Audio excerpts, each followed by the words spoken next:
So ito na mga size. So bali nakalasasan na to dito ng ano. So 45 natin dito. Tapos yan dito sa may rabbit. Kung anong kapal ng rabbit dito, yan ang offset dito sa may 45 niya. So para kuha natin yung baga stopper niya dito. Yan. So ilalagay natin yan dyan. Kung papansin nyo yan. So yan. Pasok na dyan. Tapos pagdating dito, naka plus. Saka yung 45 niya nasa lubong talaga. So i-squala lang natin itong rabbit niya.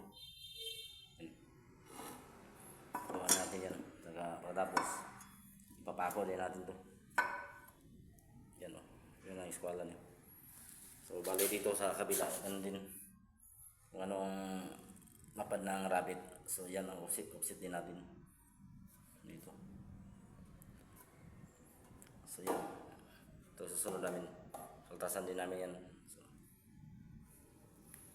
ito lang. Sana konting idea lang ito at may kaalaman